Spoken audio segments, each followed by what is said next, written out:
Hi guys, good morning. Ayan, 6:05 ngayon ng umaga dito sa Kuwait. At ngayon guys ay araw ng Monday at ngayon ay schedule ko maglinis ng aming bintana. Once a week lang ako maglinis guys, kaya kapag schedule ko maglinis ay maglinis talaga ako dyan para hindi masyadong malikabok kapag madili. Ayan. Naglinis ako ngayon ng maaga kasi nakita ko yung amo na nandito sa labas kaya lumabas na din ako para maglinis kasi guys matakot ako mag-isa dito sa labas kapag maglinis ako kasi maraming mga tao, maraming nakatambay sa labas kasi may restaurant sa harap. Marami na kasi akong experience dito guys. May isang beses yung unang experience ko ay dito na bintana. Naglinis ako at may nakita kong cellphone number na nakasulat sa papel. Yung pangalawa yun ang pinakabastos talaga. Kaya kapag may chance na nandyan ang amo ko sa labas ay yan din ang time na maglinis ako kasi natatakot talaga ako guys, as in hindi maganda yung mga experience ko dito. Yung mga tao dito hindi ko alam ang takbo ng utak nila. At natapos ko na yung isang bintana, so dito na naman ako sa kabilang bintana at yan yung taniman ng amo ko pero ngayon hindi pa kami nagtanim kasi medyo mainit pa. Sinamahan pa ako dito ng amo ko para naman makita ng mga tao na nandyan yung amo ko kasi maraming mga tao nakatayo guys sa malapit sa restaurant. At guys, kung nakita nyo yung parang bench na yan, dyan sila umupo yung mga tao.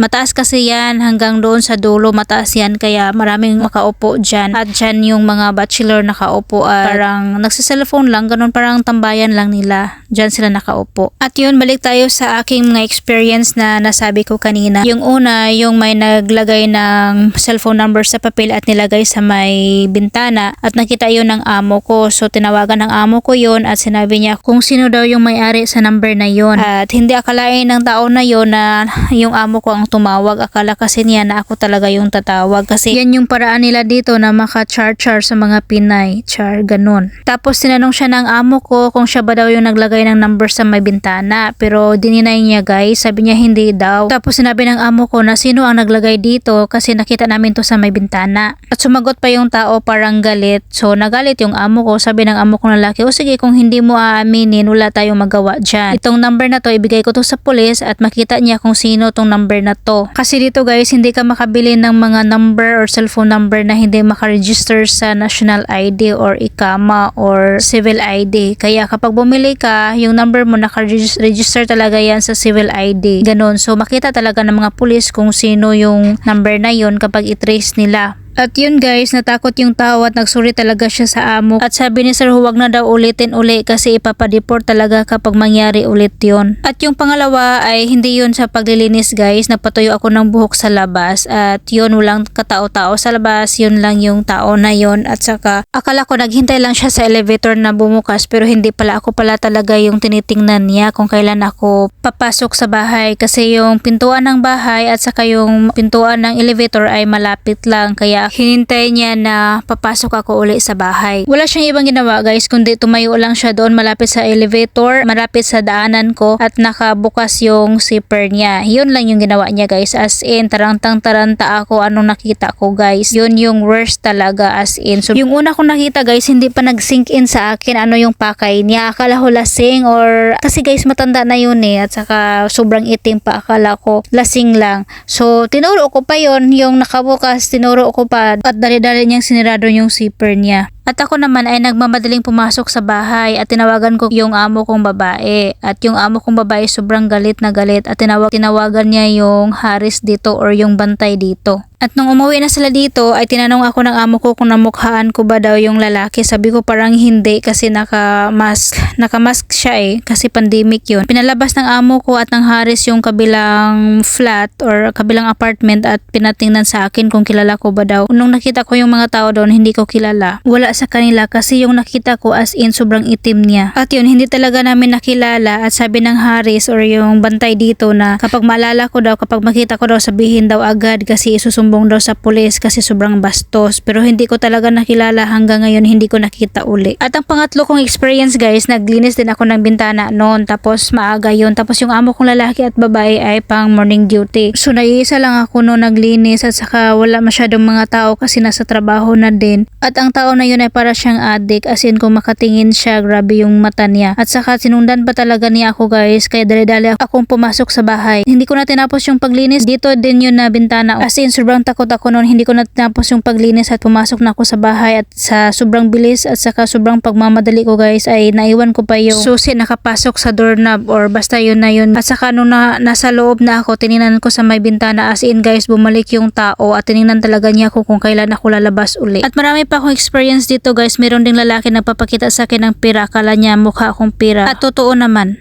Char. Ayan, papasok na sa trabaho yung amo ko. At natapos na rin akong maglinis, kaya ayan, papasok na ako. At yan yung oras guys, as in, maaga pa. At hindi pa nagising yung alaga ko, kaya matulog na din ako uli. Good night. Thank you for watching. Bye-bye.